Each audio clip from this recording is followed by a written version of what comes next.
খাজা গরিবে নওয়াজ যখন হিন্দুস্তানের জমিনে সর্বপ্রথম কদম দিলেন, হাঁটতে হাঁটতে হাঁটতে হাঁটতে তিনি বিশাল একটা মাঠ, এর মধ্যে একটা অংশে দেখলেন চমৎকার একটা গাছ, গাছের নিচে খুব ছায়া।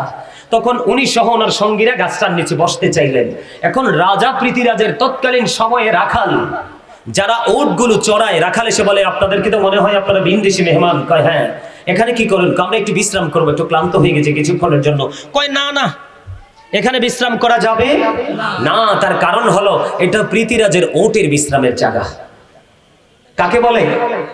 যিনি সিস্তিয়া তরিকার ইমাম খাজা গরিবে নওয়াজ, ওনাকে বলতেছেন।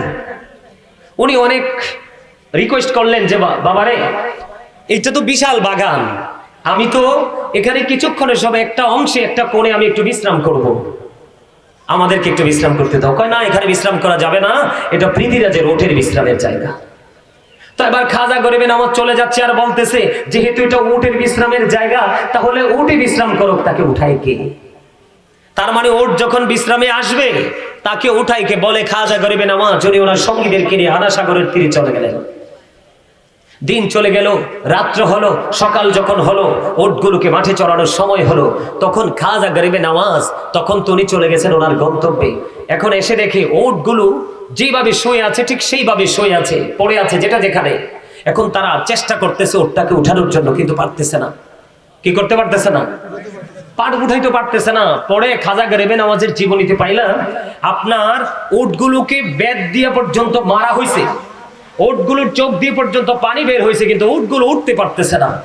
এই দৃশ্য দেখে তখন পৃথিরাজের রাখাল চলে গেল পৃথিরাজের কাছে, যাইয়া পুরো ঘটনা যখন বিস্তারিত খুলে বললেন, খুলে বলার পরে আবার তিনি বলতেছে, আমার মা আমাকে ভবিষ্যৎবাণী করে গেছে, ভিনদেশী মেহমান মুসাফিরের কাছে আমি পরাস্ত হব। না জানি সেই মুসাফির এই দেশে কদম দিয়েছে। সুবহানাল্লাহ বলেন না? আরো জোরে বলে। আপনাদের গরু কি, আপনাদেরকে আলের গরু খাজা গরিবে নওয়াজ এসে নিয়ে গেছে, নাকি পাকা ধান কেটে নিয়ে ঘরে পুরাইছে? এই মিয়া, ওনাদের মতো আল্লাহর ওলির এই দেশে আসছে বিধায় আজকে আমরা ইসলাম পেয়েছি, ইসলামের রঙে রঙিন হতে পেরেছি। এবার কি করলেন? এবার বলতেছে, তিনি বলতেছে, আমার কাছে মনে হচ্ছে না জানি সেই ভিনদেশী মেহমান চলে আসছে। একটা কাজ করো, তোমরা ওনাকে খোঁজো, কোন পথে গেছে। খুঁজতে খুঁজতে আনা সাগরের তীরে ওনাকে গিয়ে পেলেন। পাওয়ার পরে ওনার কাছে সরিটরি বলে মাপটা চাইলেন। চাওয়ার পরে বললেন, আমরা বুঝতে পারিনি, আপনি আমাদেরকে ক্ষমা করে দেন। আমাদের উটগুলো যেইভাবে পড়েছে ঠিক সেইভাবেই পড়ে আছে, আপনি যেইভাবে বলেছেন ঠিক সেইভাবে পড়ে আছে। খাজা গরিবে নওয়াজ বললেন, যাও তোমরা চলে যাও, তোমরা গিয়ে দেখবে তোমাদের উটগুলো ফ্রি। আসলে আইসা দেখে, দৌড়ে এসে দেখে উটগুলো দাঁড়িয়ে দাঁড়িয়ে আপনার চিবিয়ে চিবিয়ে খড়কুটা খাচ্ছে। আল্লাহর ওলির এই কারামতকে আপনি অস্বীকার করতে পারবেন? অস্বীকার করার সুযোগ আছে? আরো জোরে বলেন। শাহজালাল মুজাহিদি আমনির অতীত জীবনী খুঁজে দেখেন, ওনার জীবনে কত কারামত আছে। আপনি সেই জগতে ঢুকতে পারেননি, জানেন না, কিন্তু কমেন্টস করার আগে বুঝে শুনে করতে হবে। ওনাদের মতো মর্যাদায় আমরা যেতে পারবো না। সম্মানিত উপস্থিতি, তারা কিভাবে ওই পর্যন্ত গেলেন? জিকির করতে করতে, রাসূলের সাথে প্রেম করতে করতে। এখন তো আমাদের দেশে রাসূল প্রেমী নাই, আছে? ম্যাক্সিমাম ইমাম সাহেবরা দেখবেন এশার নামাজের আগে 4 রাকাত সুন্নাত পড়ে না। আপনারা দেখেন, আমরা দেখি, ম্যাক্সিমাম ইমাম সাহেব দেখবেন আসরের আগে 4 রাকাত সুন্নাত পড়ে না। জুম্মার দিনে দেখবেন সোজা এসে মিম্বরে চলে যায়, মেহরাবে চলে যায়, সুন্নতের লগে দেখা নাই। আবার পরেও অনেক সুন্নাত নফল ছেড়ে দেয়। এটা কখনোই রাসূলের আদর্শ হতে পারে না, এটা কখনোই রাসূল প্রেম হতে পারে না। আল্লাহ রাসূল যদি নামাজে দাঁড়িয়ে নামাজ পড়তে পড়তে পা মুবারক ফুলে লহ মুবারক বের হতে পারে, মিয়া আপনার আমার পা থেকে মাথা পর্যন্ত অপরাধের কোনো কমতি নেই। আপনার আমার আরো বেশি দাঁড়িয়ে থাকার কথা। আমরা দাঁড়াইতে পারি না, তার কারণ আমাদের মধ্যে অনেক বেশি অহংকার। আল্লাহ কই আল্লাহর জিকির করতে, আপনি আমি জিকির করতেছি দুনিয়ার এবং বড় লোকদের। কার কথা বলেন না কেন? এরকম না বিষয়টা? দুনিয়ার এবং বড় লোকের। আল্লাহ কোরআন শরীফে সূরা আলে ইমরানের 185 নম্বর আয়াতের শেষ অংশে বলে দিয়েছেন, এই জিকিরটা ধোঁকা, এই স্মরণটা ধোঁকা। আল্লাহ বলেছেন, ওয়াল হায়াতুদ দুনিয়া ইল্লা মাতাউল গুরুর। কোরআন শরীফের 19 পারায় সূরা শুআরার 88 নম্বর আয়াত খুলে দেখেন, আল্লাহ বলেছেন, ইয়াউমা লা ইয়ানফাউ মালু ওয়ালা বানুন। আপনি যে ধোঁকার মধ্যে পড়ে, প্রতারণার মধ্যে পড়ে যে আপনি যে জমা করতেছেন, কার জন্য? সন্তানের জন্য, বিবির জন্য, তাই না? আল্লাহ বলতেছে, এগুলো তোমার কোনো কাজে আসবে না। কোনটা আসবে? এখানে যেটা করতেছেন, মসজিদে যেটা করতেছেন, একটু আগে যেটা বললাম, ভালো কাজের জন্য ডাকবেন, মন্দ কাজ থেকে মানুষকে দূরে রাখার চেষ্টা করবেন। আপনি নামাজ পড়বেন, তৌফিক অনুযায়ী হজ করবেন। সবচেয়ে মজার জায়গা হলো আমরা কিন্তু এখন রাসূলের প্রেমে দরুদও আমরা পড়তে চাই না।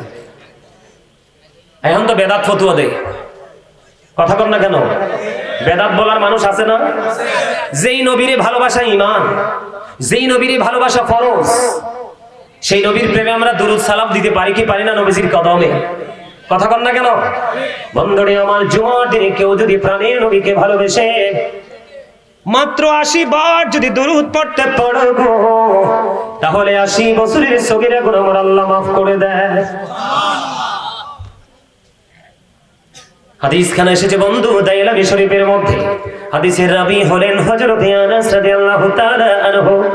আপনার আমার প্রাণের নবী, দু জাহানের বাদশা নবী সরকারে মদিনা, তিনি জানিয়ে দিয়েছেন কেউ যদি প্রাণের নবীকে ভালোবেসে প্রতিদিন মাত্র 1000 বার যদি দরুদ পড়তে পারো, তাহলে জান্নাত না দেখা পর্যন্ত মরণ হবে না।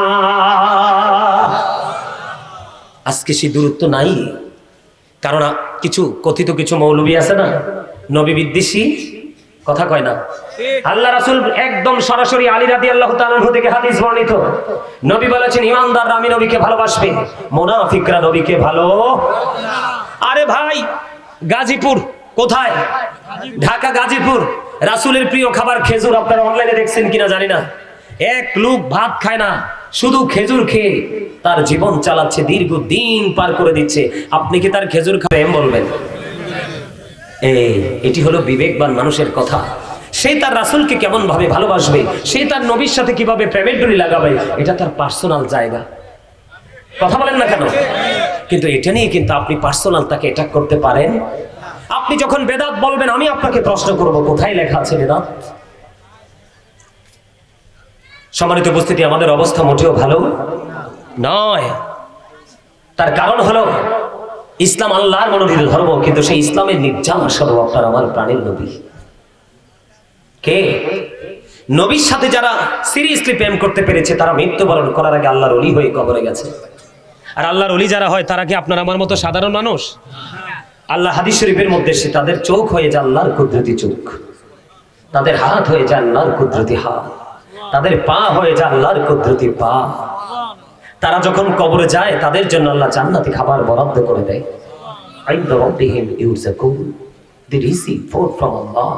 তারা আল্লাহর কাছ থেকে জান্নাতি খাবার পায়।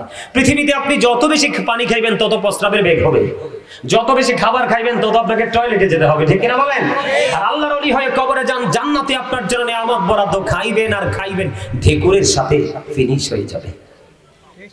সুবহানাল্লাহ কোন না কেন? আরে আরে জোরে। আল্লাহর প্রতি শহীদ যারা, উচ্চ তাদের শান, মহান খোদা করেন তাদের এমন জীবন দান। রুহু তাদের বানাইয়া সবুজ বরণ পাখি, জান্নাতুল ফিরদাউস বিছে দেন যতনে রাখি। সেথায় থাকি খাই তাহারা জান্নাতি ফলমূল, উড়ে বেড়াই রয় হামেশা খুশিতে মশগুল। যখন তোমার কেউ ছিল না তখন ছিলাম আমি, এখন তোমার সব হয়েছে পর হয়েছে আমি। যখন তোমার কেউ রবে না রব শুধু আমি, আমার কাছে আসতে হবে মনে রেখো তুমি। তোরা চাসনি কিছু, তোরা চাসনি কিছু কারো কাছে খোদার মদদ ছাড়া, অন্যের ওপর ভরসা ছেড়ে নিজের পায়ে দাঁড়া। আপনি চলে যাওয়ার পর আপনার জন্য কেউ হাদিয়া পাঠাবে, টেনশন করবেন না। আপনি নিজের বাজারটা নিজে করে যান। পৃথিবীর বাজারে ঘুরলে দেহের খাবার মেলে, আর এই ধরনের বাজারে ঘুরলে রুহের খাবার মেলে। আজকের এই জান্নাতের বাগান হলো আপনার পরকালের বাজার করার বাগান। জোরে কন্যা সুবহানাল্লাহ। আরে আরো জোরে বলেন সুবহানাল্লাহ। দেখেন সিস্টেমটা কেমন করে এসেছে, একেবারে ভেরি সিম্পল, বুঝতে পারলে। ইহুদি খ্রিস্টানের ধর্মগ্রন্থ দ্বারা তারা প্রমাণ করতে চেয়েছে, he that loveth not knoweth not God, for God is love। এরা বলতে চেয়েছে যেজন প্রেম করে না সেজন আল্লাহকে জানে না, for God is love, আল্লাহই প্রেম। আল্লাহ রাব্বুল আলামিন বলতেছেন, নো সে বলুন, ইফ ইউ ডু লাভ আল্লাহ, যদি তোমরা আল্লাহকে ভালোবেসে থাকো, ফলো মি মুহাম্মদ সাল্লাল্লাহু আলাইহি ওয়াসাল্লাম। জোরে জোরে বলেন সুবহানাল্লাহ। আল্লাহ কারে দেখাইছে? মদিনাওয়ালারে। কারে? আরে জোরে বলেন কারে? মদিনাওয়ালারে। আল্লাহর কাছে, আল্লাহ পর্যন্ত পৌঁছানোর টিকিট দেখে মদিনাওয়ালা। সুবহানাল্লাহ বলেন না? ফলো মি মুহাম্মদ সাল্লাল্লাহু আলাইহি সাল্লাম। মুহাম্মদ সাল্লাল্লাহু আলাইহি সাল্লামকে ফলো করলে লাভ হবে কি? আল্লাহ কয় আল্লাহ উইল লাভ ইউ, আল্লাহ তোমাদেরকে ভালোবাসবে। তারপরেরটা এন্ড ফরগিভ ইউ সিনস, আল্লাহ তোমাদের জীবনের গুনাহ ক্ষমা করে দিবে। বলে হুজুর আল্লাহকে ইংলিশে কইছে না, আল্লাহ বলছে কুল ইন কুনতুম তুহিব্বুনাল্লাহ ফাত্তাবিউনি ইউহিব্বুকুমুল্লাহু ওয়া ইয়াগফিরু লাকুম যুনুবাকুম আল্লাহু গফুরুর রহিম। অস্বীকার করার কোনো সুযোগ আছে নি বলছেন? আর যারা বলেন না, আল্লাহ কয় মাইয়ুতির রাসূলা ফাকাদ আতাল্লাহ, আল্লাহ কয় হি হো অবিস দ্যাট স্টিল অবিস আল্লাহ। যদি কন্না সুবহানাল্লাহ, রাসূলকে মানলে আল্লাহ মানা হয়ে যায়, ঠিক কি না? রাসূলকে রাজি করলে আল্লাহ অটো রাজি হয়ে যায়। তাহলে এখন রাসূলকে পাইতে হলে কি করতে হবে? রাসূলকে পাইতে হলে, রাসূল পর্যন্ত পৌঁছাতে হলে যাদের সিনায় বরাদ্দ করে রেখেছে রাসূল প্রেম এবং রাস্তাগুলো নির্ণয় করে রেখেছে, তোমরা তাদের কাছে যাও। তারা হলো, আমি আপনাদেরকে আগেই বলেছি, আল্লাহর ওলিরা এবং হক্কানি আলেমরা, ঠিক না? আরো জোরে। তাহলে আপনি স্টেপ বাই স্টেপ ধারাবাহিকভাবে এই পর্যন্ত এসেছেন, এটা আপনাকে মানতে হবে। তো এটা যদি আপনি না মানেন তাহলে আপনি কিন্তু 100% ইমানদার হতে পারবেন না। সম্মানিত উপস্থিতি, দুনিয়ার অবস্থা ভালো না। ধীরে ধীরে মাহফিল থেকে কোনো না কোনো কৌশলে, মসজিদ থেকে কোনো না কোনো কৌশলে রাসূল প্রেম আমাদের অন্তর থেকে দূরে সরিয়ে নেওয়া হচ্ছে কৌশলে। আল্লাহ রাসূলকে একজন প্রশ্ন করলো, ইয়া রাসূলুল্লাহ কিয়ামত কখন হবে? নবীজি বললেন কিয়ামতের জন্য কি প্রস্তুতি নিয়েছো? রাসূল বললেন, ওই লোক বললেন, ইয়া রাসূলুল্লাহ কিয়ামতের জন্য কোনো প্রস্তুতি নিতে পারিনি, তবে আল্লাহ এবং আল্লাহ রাসূলকে ভালোবাসি। রাসূল বললেন, তুমি যাকে ভালোবাসো তার সাথেই তুমি থাকবা। আর জোরে। রাসূলকে যদি বেনজির বেমিসাল বলি, অনেকে দেখ করে হুতুম পেছার মতো করে ফেলেন গাল। রাসূল কি আপনার আমার মতো? রাসূল আজ থেকে প্রায় ১৫০০ বছর আগে বলেছেন, ক্বালা আইয়ুকুম মিথলি, তোমরা কে আছো আমার মতো? কেউ তো রাসূলের মতো হতে পারে না। পারে? আরো জোরে বলেন না, পারে? বন্ধু, তার একটা এক্সাম্পল, নিদর্শন। আপনারা যদি আমি দেখা যদি থুতু দেই, তাহলে আপনি আমারে কি করবেন? আমি যে বক্তা সেটা চাইতেন না, আগে তক্তা করে ফেলবেন। কথা কয় না? এটাই তো বাস্তবতা। এইরকম না? খন্দকের যুদ্ধের সময় রাসূলকে ডাকলেন, দাওয়াত দিলেন। হযরত জাবের একটুখানি বন্ধু বুঝে নেবেন, হযরত জাবের রাদিয়াল্লাহু তাআলা আনহু বললেন, ইয়া রাসূলুল্লাহ, ইয়া হাবিবাল্লাহ, নবী গো, ও প্রাণের নবী, কয়েকজন মুহাজির আনসারকে নিয়ে আসেন আমার বাড়িতে দাওয়াত। আয়োজন হলো মাত্র 350 আটার রুটির খামির। করো কত? মাত্র তা 350, আর রান্না হলো ছোট্ট একটা ছাগলের বাচ্চা। নবীজিকে দাওয়াত দেওয়া হলো। নবীজিকে যখন দাওয়াত দেওয়া হলো বন্ধু, এবার জাবের দাওয়াত দিছি মুষ্টিময় কয়েকজন। হযরত জাবের একটা ডাক দিয়ে বললেন, খন্দকের ময়দানে তোমরা সবাই চলো রে, জাবেরের বাড়িতে দাওয়াত করেছে। আপনারা মনে মজা পান নাই? মজার একটা জায়গা না? হযরত জাবের রাদিয়াল্লাহু বলতেছে অল্প সংখ্যক, আর আমার নবীজি দাওয়াত দিবেন সবাইকে নিয়ে। আবার হযরত জাবের রাদিয়াল্লাহু তাআলা চলে গেলেন। যাইতে যাইতে যাইতে যাইতে বিবিকে গিয়ে ডেকে ডেকে বললেন, বিবি রে, আমি তো দাওয়াত দিয়েছি অল্প কয়েকজনকে, নবীজি সকল মুহাজির আনসারদেরকে নিয়ে আসতেছে। এবার জাবেরের বিবি বলল, স্বামী স্বামী গো, আপনার দাওয়াত নবীজি পেয়েছে কিনা? কয় হ্যাঁ পেয়েছি, স্পষ্ট পেয়েছে। আপনার কোনো টেনশন করার দরকার নাই, কারণ তিনি তো রাহমাতাল লিল আলামিন। বন্ধু, নবীকে চিনো গো, নবীকে চিনতে পারলে বন্ধু বাঁচা আছে না, এত বাঁচা নাই। এবার চলে গেলেন। যাওয়ার পরে বললেন, রুটির খামির নিয়ে আসুন। নবীজি এই পবিত্র জবান মোবারক মুখ মোবারক থেকে একটু থুতু নিক্ষেপ করে দিলেন। এবার রুটি বানাতে থাকো। ও বন্ধু, এবার ওই যে ছোট্ট পাতিলের মধ্যে গোস্তটা রান্না করা হয়েছে। অমনু, ইয়ানে কথা কোয়া যাইবে না, ইয়ানতে ঘরে চললে যাইতে হইবে। মাশাআল্লাহ মাশাআল্লাহ, মুই এগুলো বরিশাল থেকে লইয়াইছি, ভালো হয়েছে। এই আমি কইতে আরি, মোর এই মজা লাগে। আলহামদুলিল্লাহ, আরো জোরে। এবার বন্ধু চলে গেলেন, গোস্তের পাতিলটা নিয়ে আসো। নবীজির কাছে গোস্তের পাতিলটা নিয়ে আসো। এই গোস্তের পাতিলের মধ্যে ছোট্ট ছাগলের বাচ্চা জবাই করা গোস্ত। এবার নবীজি আবার এই পাতিলের মধ্যে ও বন্ধু একটুখানি থুতু মুবারক নিক্ষেপ করে দিল। এবার বললেন ঢাকনা সরাইও না, একদিক দিয়ে রুটি বানাইতে থাকো আর খাওয়াইতে থাকো। বন্ধু হাদিস শরীফের মধ্যে এসেছে খাওয়াইতে খাওয়াইতে খাওয়াইতে খাওয়াইতে খাওয়াইতে খাওয়াইতে 350 রুটি রে, 350 আটার রুটির খামিস, ছোট্ট একটা ছাগলের বাচ্চা খাওয়াইতে খাওয়াইতে খাওয়াইতে খাওয়াইতে বন্ধু 1000 মুহাজির আনসারকে খাওয়াইছে। এবার ওই রুটির খামিরের দিকে চাইয়া দেখে যেমন খামির তেমন রয়ে গেছে, গোস্তের পাতিলের মধ্যে তাকাইয়া দেখে যেমন গোস্তের পাতিল তেমনই রয়ে গেছে। মনে হয় যেন কেউ এখান থেকে কিছু স্পর্শই করে না। আপনারা বলেন তো বরকত আসলো কোত্থেকে? নবীজির পবিত্র থুতু মোবারক থেকে। আর আপনার আমার থুতু তো থাক দূরের কথা, আগে আমি খাবারটা খাইলাম, কি করলাম? খাবার খাইলাম, ধরেন প্লেট, হাতটা ধুইলাম, এটা ধরেন আর একটা প্লেট আমার ভাইয়ের, আমরা দুজন তো ভাইয়ের জন্য এক্সাম্পল দিচ্ছি, ঝাড়া দিলাম জোরে, উনি কিন্তু দেখে ফেলেছে আমার হাতের পানি, আইটা পানি পড়ছে এটার মধ্যে, উনি খাবে? আপনারা কেউ খাবেন? কিন্তু বন্ধু নবীজি শুধু রহমত নয়, নবীজির সব কিছু বন্ধ নিয়ামত। বরকতময় দাসী উম্মে আইমান নবীজির প্রস্রাব মোবারক খেয়ে ফেললো, নবীজি তাকে দুনিয়ায় জান্নাতি বলে ঘোষণা দিল। আর জোরে বলেন না সুবহানাল্লাহ, আর একটু মহাব্বতে বলুন না সুবহানাল্লাহ। উহুদের ময়দানে নবীজির দান মোবারক শহীদ হয়ে গেল। কি হয়ে গেল? আসেন এদিকে আসেন। দান মোবারক শহীদ হয়ে গেল।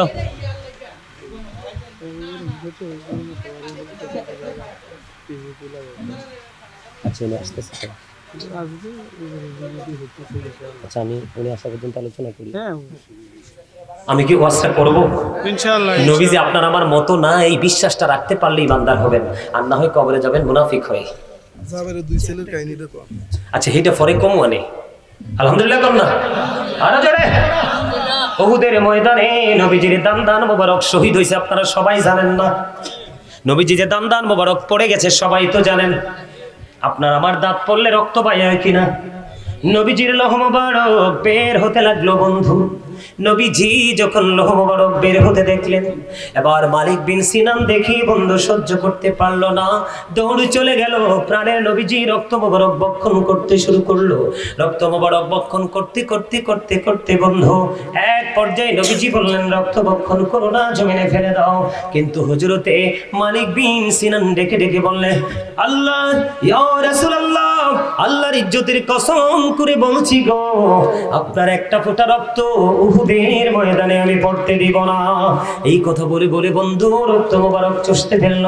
চষা যখন শেষ হয়ে গেল, আমার নবী গোটা পৃথিবীকে জানিয়ে দিল, তোমরা দুনিয়ায় যদি কোনো জান্নাতি মানুষ দেখতে চাও তাহলে মালিক বিন সিনানকে দেখে নাও। আর আপনার আমার রক্ত খাওয়া হারাম, ঠিক নেই?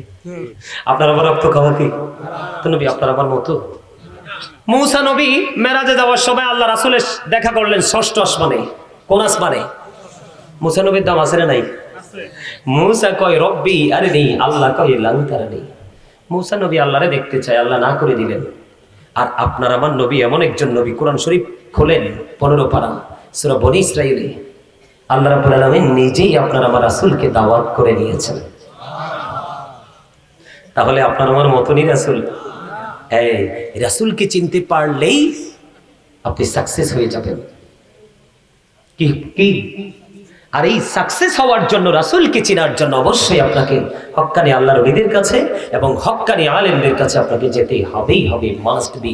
আর যদি বলেন যে না হুজুর আমার ফিউচার যেমনি মন্দির এমনি যাক, আমার কোনো অসুবিধা নাই, আমি আমার মতো চলবো, তাইলে সেটা আপনার ইখতিয়ার। কিন্তু সত্যিকারে যদি কবর থেকে পুরো জীবনটা যদি সুখী হতে চান, সুখের করতে চান, তাহলে অবশ্যই আপনাকে আমাকে কি করতে হবে? হক্কানি আলেমদের, হক্কানি আল্লাহর ওলিদের শরণাপন্ন হতে হবে। কারণ এখানেই আপনাকে সব ধরনের টিচিং দেওয়া হবে। কি করা হবে? সব ধরনের টিচিং দেওয়া হবে। যেমন আমি যদি হাদিস শরীফটা না জানতাম আপনাদেরকে জানাতে পারতাম, আমি যদি না বুঝতাম আপনাদেরকে বোঝাতে পারতাম।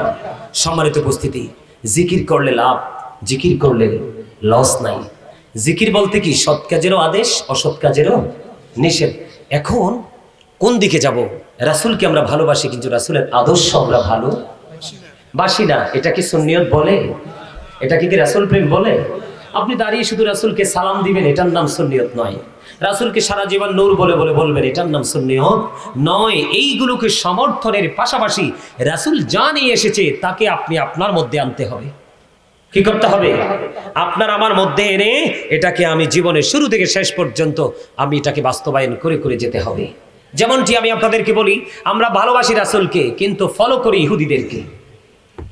কথা বলেন না কেন? আরো জোরে বলেন না। কাকে? আপনি যে দাড়ি রাখেন, দাড়ির স্টাইলটা যে রাখলেন, আপনি কি একবার কোন ইমাম সাহেবকে জিজ্ঞাসেন যে হুজুর আমি যে স্টাইলে দাড়িটা রাখছি এটা ঠিক আছে কিনা? আপনারা তুই যে ইহুদি নাপাক যাদের সম্পর্কে আল্লাহ বলেছে ইন্নাল কাফিরিনা কানু লাকুম আদুব্বাম মুবিনা, আল্লাহ বলেছেন the heretics are the eternal enemy of the believers, ঈমানদারদের প্রকাশ্য শত্রু হলো বেঈমান কাফেররা। আপনি তাকে ফলো করে দাড়ি কাটিং করতেছেন। আবার মাথার চুল কাটার স্টাইল দেখলে এটা কি হিন্দুর বাচ্চা না মুসলমানের বাচ্চা চিনাই যায় না। কথা কন না কেন? খারাপ লাগবে তো আপনাদের কাছে, কারণ হক কথা এমনি একটু তিতা। হক কথা কি? সবচেয়ে যুবক ভাইদেরকে বলছি, সবচেয়ে দুঃখজনক লজ্জাজনক বিষয় হলো আল্লাহ মানুষকে সুন্দর করে বানাইছে। কি করে বানাইছে? আল্লাহ কয় ফি আইয়ি সূরাতিন মা শাআ রাক্কাবাক। আল্লাহ বলে আল্লাহ ক্রিয়েটেড দ্য মাইন্ড। আল্লাহর মন মতো করে আমাদেরকে বানাইছে। আর সুন্দর করে মানুষকে বানাইয়া আরো সুন্দর রাখার জন্য আল্লাহ আমাদেরকে পোশাক দিয়েছেন। কি দিয়েছেন? আল্লাহ কোরআনে বলেছেন লিবাসুত তাকওয়া যালিকা খায়র। আল্লাহর কাছে সবচেয়ে পছন্দের পোশাক হলো তাকওয়ার পোশাক। আমার দিকে তাকান, কত অন্যায় যে আমরা কন্টিনিউ করছি। পুরুষের পোশাক পরার ফরজ সিস্টেম হলো উপর দিয়ে থাকবে নাভি বরাবর। কি বরাবর? আর নিচের দিক দিয়ে থাকবে টাকনুর উপরে। এটা একটা পুরুষের জন্য ফরদা এবং এটা ফরজ। কি? এখন আপনি যে প্যান্টটা পরলেন, আপনার প্যান্টটা উপর দিয়েও নিচে দিয়েও, তাহলে আপনি কি সুন্নিয়তের আওতায় আছেন? রাসূল প্রেমের আওতায় আছেন? আমার দিকে তাকান, আছেন?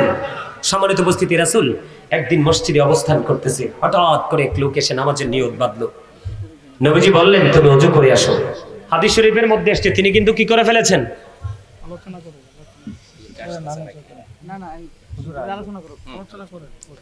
আমার কথাটা একটু শুনেন, আমি সিম্পল ভাবে শেষ করে দিচ্ছি, হুজুর চলে আসতেছে।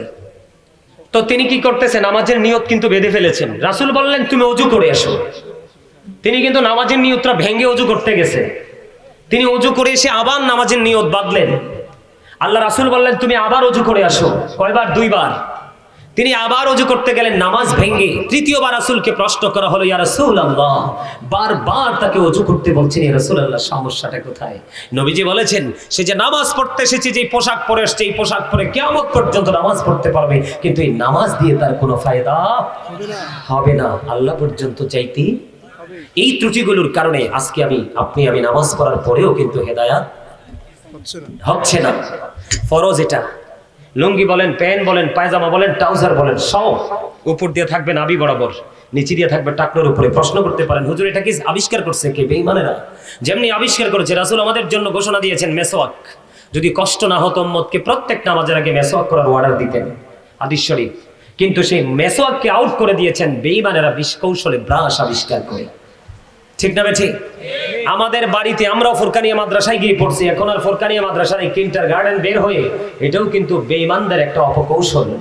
আজকে সকালবেলার যে কোরআন তেলাওয়াতের বাজারটা বন্ধ হয়ে গেছে। কি হয়ে গেছে? আরো জোরে বলেন, হইছে কি হইছে না? আজকে দেখেন সকাল থেকে বিকেল পর্যন্ত আপনার সন্তানেরা ইহুদিদের সংস্কৃতি লালন করতেছে। মাথা থেকে পা পর্যন্ত যা জড়িয়ে রেখেছে সবগুলো বেঈমান কাফেরদের জড়িয়ে রেখেছে। তাহলে আপনি আমি কি সুস্থ আছি? আরো জোরে বলেন না, সুস্থ কি আছি? আমরা সুস্থ নেই। এজন্য বলছি সত্যিকারের সুন্নিয়ত কাকে বলে, সত্যিকার ইসলাম রাসূল প্রেম কাকে বলে, গুরু আলেমদের থেকে, আল্লাহর ওলিদের থেকে আস্তে আস্তে করে শিখে নেবেন। বিশেষ করে মহিলারা। এখন আজকেই তো ঢাকা গেলাম সকালে, বাবা না ভাই কইতে পারতাম না, হাতির মতো বেড়া। মাইয়াটা পরনে জিন্স প্যান্ট, যেটি আমাদের ছেলেরা পরে। কি প্যান্ট? এটা কিন্তু মহিলারাটা কিন্তু একরকম, হঠাৎ করে চোখে পড়লো, এটা বারবার হাঁটতেছে। আমার ভাইকে আমি আগাই দিতে গেছিলাম, ছোট ভাই আজকে বাইরে চলে গেছে। পরে দেখলাম যে না, আমাদের ছেলেরা যে প্যান্টগুলো পরে ওই প্যান্টটা পরা, মেয়েটা ওড়না নাই। হাদিস শরীফের মধ্যে এসেছে যেই মহিলারা পুরুষের পোশাক পরবে এবং পুরুষের মতো হাঁটাচলা করবে, ওই মহিলাদেরকে হাদিসের ভাষায় বলা হয় মর্দা মহিলা। এদের জন্য জাহান্নামে খাবার বরাদ্দ করা আছে, তিনাতুল খাবার। ইয়া রাসূলুল্লাহ, এই তিনাতুল খাবারটা কি? এটা হলো জাহান্নামীদের নিংড়ানো রক্ত পুঁজ। জোরে জোরে কোন মারহাবা, স্লোগান দেন আরো জোরে। নারে তাকবীর, আল্লাহু আকবার, নারে রিসালাত, ইয়া রাসূলুল্লাহ, আল্লাহর ওলির আগমন, শুভেচ্ছার স্বাগতম, মুর্শিদ কিবলার আগমন, শুভেচ্ছার স্বাগতম, এলাকাবাসীর পক্ষ থেকে লাল গোলাপ শুভেচ্ছা, মুরিদানদের পক্ষ থেকে লাল গোলাপ শুভেচ্ছা। নারে তাকবীর, আল্লাহু আকবার, নারে রিসালাত। ইয়া রাসূলুল্লাহ। সম্মানিত হাজরিন, আপনাদের সামনে যার যার ফাঁকা জায়গা আছে, ফাঁকা জায়গাগুলো পূরণ করে বসে আমরা কাতারবদ্ধ হয়ে বসি। আমি একটু আপনি অনুমতি দিলে আলোচনাটা শেষ করে দিব। জি, আচ্ছা ঠিক আছে। জায়গা আছে, সামনে জায়গা আছে, খরা আছে, সামনে আসেন, সামনে আসেন। সম্মানিত উপস্থিতি, আমি আপনাদের দৃষ্টি আকর্ষণ করে বলছি, আমাদের মাঝে সামনে আসি। আমাদের মাঝে আজকের মাহফিলের যিনি মধ্যমণি, তিনি আমাদের মাঝে এসে উপস্থিত হয়ে গেছেন।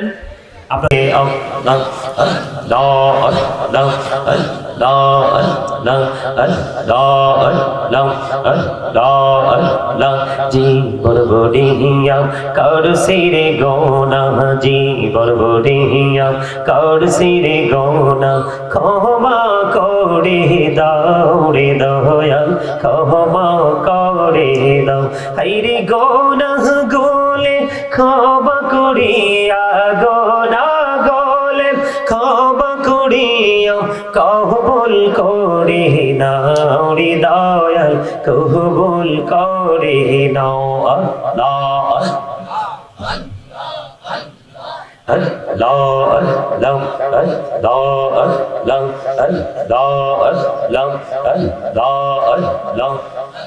লা ইলাহা ইল্লাল্লাহ মুহাম্মাদুর রাসূলুল্লাহ সাল্লাল্লাহু আলাইহি ওয়াসাল্লাম।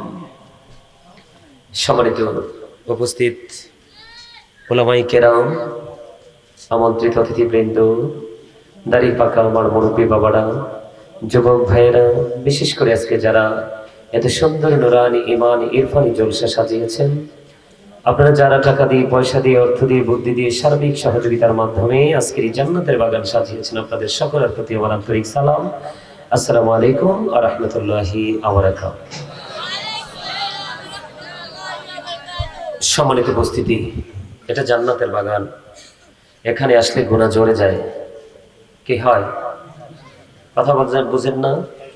এখানে আসলে কি হয়? আল্লাহর প্রিয় হওয়া যায়, আল্লাহর রহমতের ছায়াতলে আশ্রয় পাওয়া যায়, এবং আল্লাহ রাব্বুল আলামিনকে রাজি করার অন্যতম একটা মাধ্যম হলো জিকির, যেটাকে আরবিতে বলা হয় জিকির, বাংলাতে বলা হয় স্মরণ, ইংলিশে যেটাকে বলা হয় রিমেম্বার। আল্লাহ রাব্বুল আলামিন স্পষ্ট করে বলেছেন, ফাযকুরুনি আযকুরুকুম। আল্লাহ বলেছেন, remember me then I will remember you. তোমরা আমাকে স্মরণ করো, আমি তোমাদেরকে স্মরণ করব। বাবা, আপনি কি অসুস্থ হয়ে পড়ছেন নাকি? হ্যাঁ, আমার পছন্দ না হলে আমি এখন নেমে যাব। নেক্সট যিনি আছে ওনাকে আমি ইনভাইট করব, নিজে ইনভাইট করব। কোন ওয়াজ করব? কমিটি যেটা বলছে এটা, নাকি আপনাদের পরিস্থিতির উপর নির্ভর করে? কোনটা? না না, আপনারা তো অসুস্থ। অসুস্থ মানুষের কাছে কি ট্রিটমেন্ট ছাড়া কি কোনো কিছু খাওয়াইতে দিলে খাবে? কথা কয় না। আপনারা সুস্থ? কে কইছে আপনাদের কে সুস্থ? আপনারা সুস্থ? No, impossible. আপনারা সুস্থ নন। কয়েকজন আছেন সুস্থ, maximum weak. You are very weak, দুর্বল। কেন জানেন? আমরা সেন্সলেস, আমরা বিবেকহীন মানুষের মতো চলাফেরা করছি, আচার আচরণ। ইসলামটাকে আপনার আমার মনোনীত না আল্লাহর? আপনি আমি তো সবাই জানি, তো আল্লাহর মনোনীত ধর্মের মধ্যেই রয়েছে আপনার আমার পরিপূর্ণ পূর্ণাঙ্গ জীবন। ইন্না দীনা ইনদাল্লাহিল ইসলাম, ইসলাম হলো আল্লাহর মনোনীত ধর্ম। ইসলাম is not only a religion but also complete code of life. মারহাবা বলবেন না? আরে জোরে। এখানে গেট আপ দেখাইবার কোন স্কোপ নাই। আপনাদের সামনে রাসূলের শানে দরুদ পড়া হচ্ছে, আল্লাহর জিকির করা হচ্ছে, আপনারা বাক শক্তিহীন মানুষের মতো তাকিয়ে আছেন পলকহীন দৃষ্টি দিয়ে।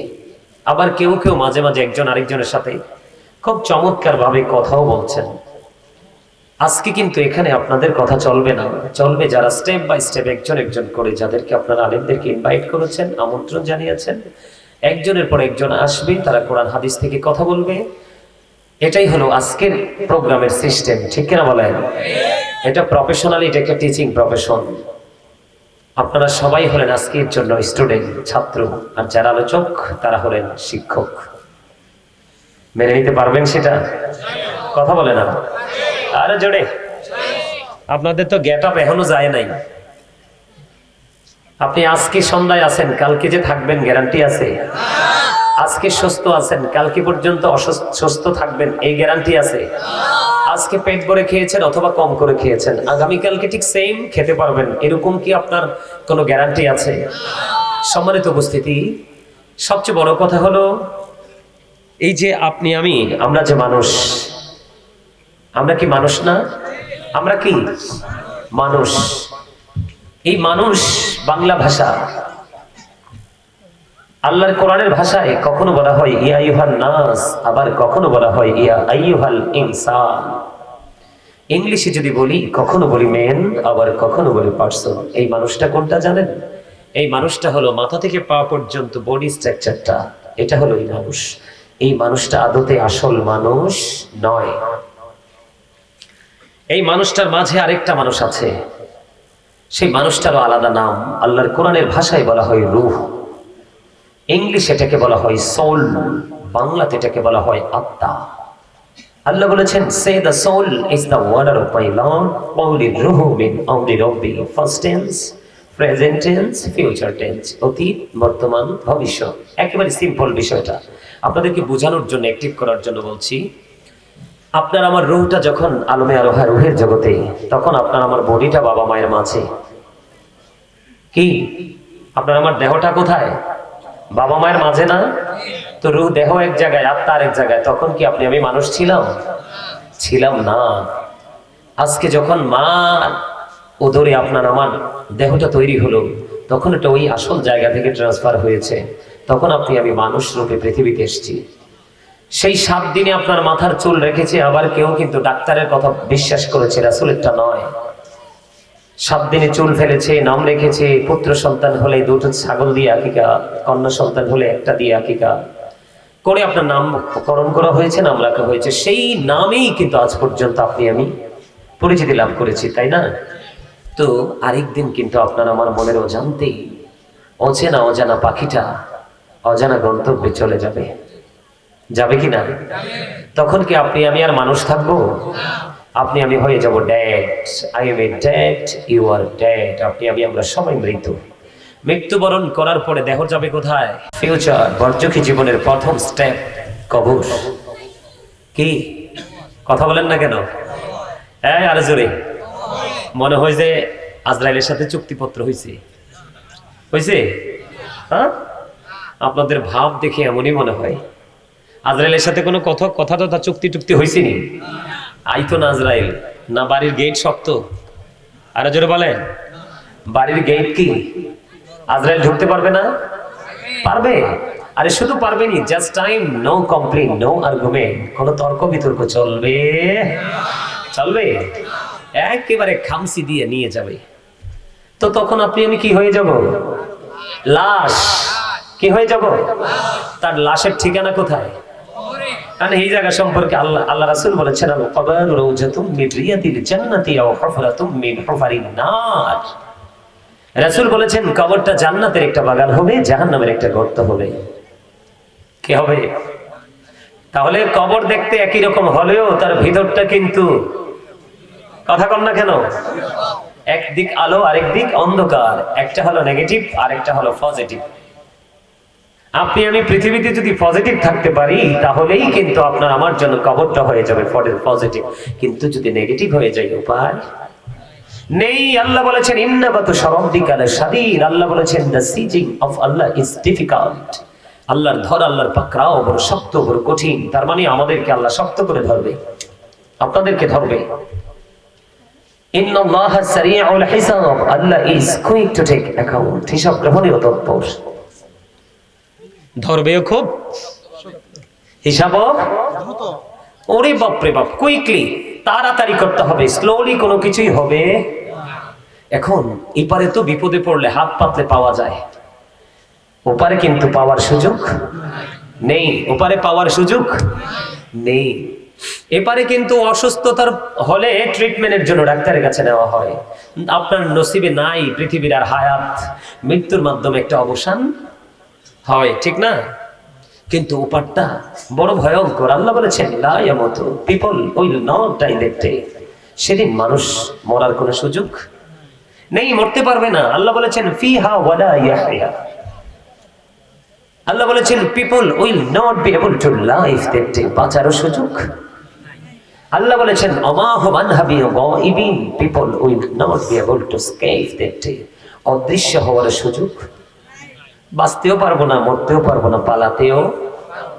ওরে বাপরে বাপ, জায়গাটা কি ভয়ঙ্কর না? হযরত উসমান রাদিয়াল্লাহু তাআলা আনহু কবর দেখলে এত বেশি কাঁদতেন, মনে হতো যেন চক্ষু দুটো ঝর্ণা হয়ে গেছে, এত বেশি কান্না করতেন। সম্মানিত উপস্থিতি, এজন্য আপনাকে আমাকে এখানে শুধু বসে থাকলে লাভ হবে না, হবে কাজ করতে হবে। এই আপনাকে আমাকে আল্লাহ রাব্বুল আলামিন জবান দিছে কি? চুপ থাকার জন্য? চা দোকানে বসে বসে চা খাবার মানুষের বদনাম করার জন্য? বিশেষ করে ইয়াং ম্যান যারা আছে, ফ্রেন্ড সার্কেলদেরকে নিয়ে কোলাহল পরিবেশে বসে অপ্রাসঙ্গিক অগ্রহণযোগ্য কথা বলার জন্য? তো কেন দিছে? আল্লাহকে ডাকার জন্য। আরে বাপরে বাপ, আলহামদুলিল্লাহ বলেন। এই জন্যই আমি কই, বুড়া মানুষের অন্তর আল্লাহ রাসূলের প্রেমে ভরা, আর বর্তমান প্রজন্মের ম্যাক্সিমাম যুবক যুবতীদের অন্তরে হিংসা, নোংরামি আর আত্মগরিমায় ভরা। ঠিক কইছো কে? সোজা করে একটু হাতরা তোলো তো ভাই। তারা আসলেই মানসিকভাবে অসুস্থ। আপনাদেরকে আমি কি বলছি? দেহ এবং আত্মা। দেহের মধ্যে আত্মা না থাকলে আপনি আমি নাই, আত্মা থাকলে আপনি আমি আছি। তাইলে এখানে কি আপনার দেহটাকে শো করবেন নাকি লগে আত্মাটাকেও? তো আত্মাটাকে যদি রাখেন তাহলে আপনারা এত দুর্বল হয়ে পড়ে আছেন কেন? নাকি পীর সাহেবের জন্য? পীর সাহেব তো আসবে, যেহেতু আজকে উনি শিব, অবশ্যই আসবে, আসবে না? তো আপনাদের মন খারাপ করার কি আছে? আল্লাহর ওলিদের কাছে যাওয়া যায় না? তাদেরকে ওসিলা হিসাবে তাদের কাছে যাওয়া যায় না? যায়। এটা বিশ্বাস করেন? কে কে বিশ্বাস করেন? হাত তুলেন তো দেখি। না না না না, হাত নামান। আল্লাহর ওলিদের কাছে যাওয়া যায় না? তো আপনাদের হাত এমনি এমনি উঠে কা?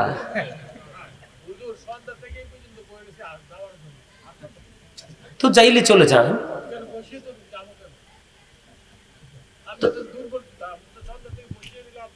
আপনি রাগ হইতেছেন কেন? হ্যাঁ অবশ্যই বলবো, কারণ বক্তা এবং শ্রোতার মধ্যে থাকতে হয় আকর্ষণ এবং বিকর্ষণ। আমি যে দুরূদ পড়ছি বলেন তো, আওয়াজটাকে মিষ্টি হইছে? হইছে? জিকির যে করছি, জিকিরটাকে মিষ্টি হইছে? এই আল্লাহ রাসূল, আল্লাহ রাব্বুল আলামিন বলতেছে ফাযকুরুনি আযকুরুকুম, আল্লাহ বলতেছে remember me then I will remember you. তোমরা আমাকে স্মরণ করো, আমি তোমাদেরকে স্মরণ করব। এই এত সুন্দর জান্নাতের বাগানে এসে আমরা স্মরণ করতে পারতেছি না, আমরা আসলে দুর্বল না? অবশ্যই দুর্বল। আপনারা মানেন বা না মানেন, আমি কনফিডেন্স থেকে বলছি। আপনারা জবান দিছে, একজনকে বুবা বানাইছে, আর আপনারা জবান দিছে কেন দিল? আল্লাহ বলছে আল্লাহকে ডাকার জন্য, আর আল্লাহ রাসূল দিয়েছেন খুব চমৎকার সমাধান। আল্লাহ রাসূল বলেছেন জিকিরটা জবান দিয়েও করা যায়, অন্তর দিয়েও করা যায়। জবান এবং অন্তর দুটো মিলে যে জিকির করা হয়, এটাই হলো সবচেয়ে উত্তম জিকির। এইটা এখানে আপনি অন্তর দিয়ে মনে মনে জিকির করার জায়গা না। এই জিকির করবেন আপনি ঘরে, বাড়িতে, একা একা। এখানে সবাই সম্মিলিতভাবে করতে হবে জিকির, কেননা আল্লাহ রাসূল বলেছেন তোমরা যখন জান্নাতের বাগানে আসা যাওয়া করো তখন তোমরা জান্নাতের বাগান থেকে ফল খেয়ে নিও। ইয়া রাসূলুল্লাহ, জান্নাতের বাগানের ফলটা কি? নবীজি বললেন সুবহানাল্লাহ ওয়া হামদুলিল্লাহ লা ইলাহা ইল্লাল্লাহ। ও সুবহানাল্লাহ ওয়া হামদুলিল্লাহ লা ইলাহা ইল্লাল্লাহ লা ইলাহা লা ইলাহা আরশি কুরসি লৌহ কলম সৃষ্টি জাহান ওসিলানি যে আল্লাহ খুশি হইয়া নাম রাখলেন হাবিবুল্লাহ। সুবহানাল্লাহ লা ইলাহা ইল্লাল্লাহ লা ইলাহা ইল্লাল্লাহ লা ইলাহা নামের সাথে নাম মিশাইয়া যারে আল্লাহ পাঠাইলানি যে আল্লাহ দুস্ত বলে তাহার প্রেমে মজিলা। সুবহানাল্লাহ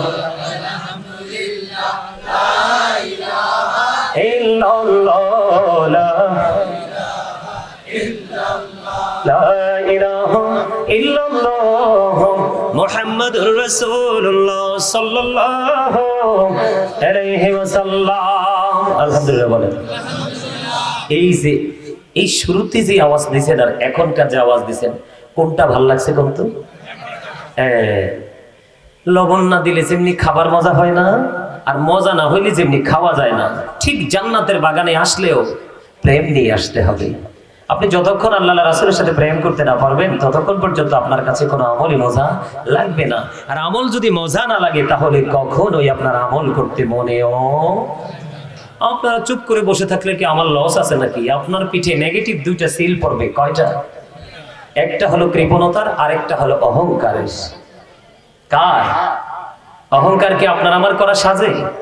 কতদিন বাঁচবো সেটাও জানি না, সুস্থ কতদিন থাকবো সেটাও জানি না, কত বছর পরে বুড়ো হবো সেটাও জানি না, সন্তান বিদেশে কবে যাবে টাকা দিয়ে রাখছি সেটাও জানি না, যেটা আছে এটা কবে আসবে সেটাও। তো এত কিছু অজানা থাকার পরে প্রাউড ফিল করার কোনো সুযোগ আসেনি। তো যিনি এত কিছু জানেন, যিনি স্রষ্টা, যিনি ক্রিয়েট করেছেন, ওনার তো কোনো অহংকার নাই। তাহলে আপনার আমার কি করা উচিত? অহংকার মুক্ত হয়ে আল্লাহর গোলামি করা উচিত। কথা কন না কেন? অহংকার মুক্ত হয়ে কি করা উচিত? আল্লাহর গোলামি করা উচিত। আর গোলামির ট্রেনিংটা দিয়েছে কে? রাসূল। আর রাসূলের কাছে যাওয়ার শিক্ষা দিয়েছে আল্লাহর ওলিরা। এই মিয়া শাহজালাল মুজাররদি আমানি, তিনি সুরমা নদী পার হয়ে গেছে জায়নামাজ বিছাইয়া, আর আপনি আমি নৌকায় চড়েও যেতে পারি না। আপনি কার সাথে কম্পেয়ার করেন? আল্লাহ রাব্বুল আলামিন বলেছেন, join with my dear people, come to my paradise. Allah বলেছেন, ফাদখুলি ফি ইবাদি ওয়াদখুলি জান্নাতি। অস্বীকার করতে পারবেন? আর যারা বলেন কার কাছে যাইতে বলছে? আল্লাহর যারা গোলামি করতে করতে আল্লাহর প্রিয় হয়ে গেছে। শাহজালাল মুজাররদি এমন কি আপনার আল্লাহর প্রিয় হয়নি? কথা বলেন না কেন? এগুলো ইমানে গলত থাকলে এই ধরনের কমেন্টস আমাদের মধ্যে আসে। বাংলার জমিন ইসলাম আনছে কে? আরে জোরে বলেন, আনছে কে? আপনি সত্য না বললেও সত্য, আর আপনি মিথ্যা স্বীকার না করলেও মিথ্যা। আল্লাহ বলেছেন আকুলু কাওলান সাদীদা। আল্লাহ বলেছেন সে দা রাইট থিং, সত্য কথা বলো, সঠিক কথা বলো। আজকে ইসলামের প্রাণ খুলে ইসলামের কথা বলতে পারতেছি, ইসলামী রঙে রঙিন হয়ে নিজের জীবন বাস্তবায়ন করতে পেরেছি আল্লাহর ওলিদের কারণে। আল্লাহ বলছে না ওয়াবতাগু ইলাইহিল ওসিলা? আল্লাহ বলছে না উসিলা খোঁজার জন্য? সেই উসিলাটা কে? আল্লাহ বলেছেন আকুনু মা'আস সাদিকিন, ট্রুথফুল ম্যান, সত্যবাদী লোক। সাদিকিনের ব্যাখ্যা এসেছে তাফসীরে রুহুল বায়ানের মধ্যে আল্লাহর ওলিদের কথা, তাফসীরে মাজহারির মধ্যে এসেছে আল্লাহর ওলির কথা, তাফসীরে কদরির মধ্যে এসেছে হক্কানি আলেমদের কথা। কারণ হক্কানি আলেমরা হলো আল্লাহ আর রাসূলের বিধি বিধানের খনি। আওয়াজ তুলে বলেন সুবহানাল্লাহ। আপনি কি বাড়ি বানালে ইঞ্জিনিয়ার লাগবে না? তো ইঞ্জিনিয়ারের কাছে গেলে কি শিরক হয়ে যাবে? কথা বলেন না কেন? আপনি অসুস্থ হলে কি ডাক্তারের কাছে যাওয়া লাগবে না? এটা কি ডাক্তারের কাছে গেলে কি শিরক হয়ে যাবে? আপনি আমার মনের ভাষা বুঝবেন, তারপরে আপনি কথা বলবেন। আমার মনের ভাষা না বুঝে কোনো কথা বলবেন না, আমি কোন দৃষ্টিভঙ্গি নিয়ে কথা বলেছি আপনাকে আগে সেটা আইডেন্টিফাই করতে হবে, এটাকে আপনাকে সিলেক্ট করতে হবে, তারপরে আপনাকে কমেন্টস করতে হবে। এই যে এই বাংলাদেশে কি আপনার এই যে আজকে আছে জনপুরি পীর সাহেব কেবলা, তাদের কি এই দেশে কি তাদের অবদান নাই? কথা বলেন না কেন? তারা কি দিনের গোলামি করছে না? এক একটা ডাক্তারের প্রেসক্রিপশন এক এক রকম, কথা বলেন না কেন? এক একটা ডাক্তার এক এক রকম ভাবে সাজেস্ট করে। আপনি বুঝতে পারেন না, সেটা আপনার সমস্যা। কথা বলেন না কেন? আরো যারা বলেন, আজকে কি আল্লাহর ওলিকে আমরা সিভি হিসাবে রাখিনি? কথা বলেন না কেন? আর মি অর টু রিগ্রেট, আল্লাহর ওলিরা পরকালেও চ্যাম্পিয়ন। তারা কি behold verily the friends of Allah have nothing to fear or to regret, ala inna awliya Allahi la khawfun alayhim wa la hum yahzanun। আহলে সুন্নাত ওয়াল জামাতের প্রত্যেকটা মানুষের, নারী পুরুষের এই আয়াত মুখস্থ। কথা বলেন না কেন? আরো যারা বলেন না কেন? তাদের সাথে যুক্ত হতে বলেছে আল্লাহ। সুস্থ মস্তিষ্কের মানুষ কখনো কোনো মানুষের কাছে আল্লাহ মনে করে চায় না। আমরা যখন মসজিদে যাই জুমার দিনে কি সাধারণ আপনারা মানুষরা যার যার তৌফিক অনুযায়ী তাবারক নিয়ে যান না? আপনি কি হুজুরকে খোদা মনে করে যান? নাকি বলেন যে হুজুর আপনারা তো সবসময় আল্লাহর গোলামি করেন, জবানটা পাক, আপনারা দোয়া করলে হয়তো আল্লাহ তাড়াতাড়ি কবুল করবে, একটু দোয়াটা করে দেন, এটা না নিয়তরা? কথা বলেন না কেন? আল্লাহ কিন্তু আলেমদের সম্পর্কে হক্কানি, সব আলেম কিন্তু হক্কানি আলেম নয়। আল্লাহ রাব্বুল আলামিন বলেছেন ইন্নামা ইয়াখশাল্লাহা মিন ইবাদিহিল উলামা। পৃথিবীর মধ্যে আল্লাহর যে বান্দা আছে, বান্দাগুলোর মধ্যে আল্লাহকে সত্যিকারের ভয় করে হক্কানি আলেমরা। আরো জোরে কোন সুবহানাল্লাহ, আরো জোরে বলেন সুবহানাল্লাহ, আরে আরো জোরে সুবহানাল্লাহ। দরান কিল্লে গে সুবহানাল্লাহ তো জিকির, আলহামদুলিল্লাহ জিকির, আল্লাহু আকবার জিকির, লা ইলাহা ইল্লাল্লাহ বলা জিকির, সৎ কাজের আদেশ দেওয়া জিকির, অসৎ কাজ থেকে বারণ করার চেষ্টা করা এটাও জিকির, নামাজে দাঁড়িয়েছেন সেটাও জিকির, হজে গেছেন সেটাও জিকির। যেহেতু হজ বিভিন্ন জায়গা পরিদর্শন করা হয়, করে সম্পূর্ণ করা হয়, এটাকে বলা হয় জিকিরের জুলুস। আর যেটা একই জায়গায় দাঁড়িয়ে এবং বসে সম্পূর্ণ করা হয়, এটাকে বলা হয় জিকিরের জলসা। নামাজও জিকিরের জলসা, আজকেরটাও জিকিরের জলসা। তাহলে সুবহানাল্লাহ আলহামদুলিল্লাহ বলতে কি কোনো অসুবিধা আছে? আরে জোরে বলেন না আছে? আপনি আমি কি অসুস্থ হলে কার কাছে যাই? ওই দিনটি আমার গলার ব্যথা, আমি কিন্তু বেল্ট লাগাই রাখছি। আজকে অনেক দিন কিন্তু আমি অসুস্থ, দেখেন এই যে বেল্ট, এখানে কথা বলতে হবে, অনেক কন্ট্রোল উপর প্রেশার লেগে আগে ঘুরলাইছি। তো আমি আমার এই পিচ্ছিকে পাঠাইছি, আমার মামা একজন ভালো ডাক্তার, একদম প্রবীণ, ওনার কাছে পাঠাইছি। শুধু নমুনাটা বলছি, মামা ওষুধ দিয়ে দিয়েছি, আল্লাহ রহমতের সন্ধ্যায় ওষুধ খেয়েছি, পরের দিন সকাল পর্যন্ত আমি ভালো। আমি কোনাকে খোদা মনে করছি? আল্লাহ রাসূল বলেছেন অসুস্থ হলে ট্রিটমেন্ট করো, এটা সুন্নাহ। কথা বলেন না কেন? আমরা পৃথিবীতে যা করছি উসিলা হিসাবে, কি হিসাবে? উসিলার কথা বলছে কে? আল্লাহ। আপনি যদি না গ্রহণ করেন এটা আপনার পার্সোনাল ম্যাটার, কিন্তু প্রভাব সবার উপরে ফেলা যাবে না। কথা বলেন না কেন? আমার কথা কি আপনারা বুঝেন? আরো জোরে কোন? আচ্ছা, নামাজ পড়া শিখাইছে কে? হুজুররা না? ছোটবেলায় কোরআন শরীফ পড়া শিখাইছে কে? কারণ এটা হুজুররা শিখাইলো কা? কথা কর না কেন? এটা হুজুররা শিখাইলো কা? কোরআন তো আল্লাহর ভাষা, আল্লাহর বাণী, আল্লাহর কথা, ঠিক না ঠিক? তো হুজুরে কা পড়াইলো, আপনি পড়তে পারলেন না নিজে নিজে? কথা বলতে, হিসাব করতে মাপকাঠি রেখে বলতে হবে, চিন্তা করতে মাপকাঠি রেখে, মেন্টালিটি ঠিক রেখে চিন্তা করতে হবে। চিন্তার পরে আপনি যেটা ডিসাইড করবেন সেটাও চিন্তা করে ডিসাইড করতে হবে। আজকে আমাদের দেশে আল্লাহর অলি বিদ্বেষী, নবী বিদ্বেষী অনেক কিছু বের হচ্ছে, কথা বলেন না কেন? আর আমাদের দেশের মানুষও বোকার মতো বসে বসে শুধু শুনতেই থাকে, শুনতেই থাকে। একটু বিবেক খাটিয়ে কথা শুনবেন, কারণ আল্লাহ রাসূল বলেছেন কিয়ামতের পূর্বক্ষণে পৃথিবীতে কিয়ামতের আলামত হবে আলেমরা। কারা?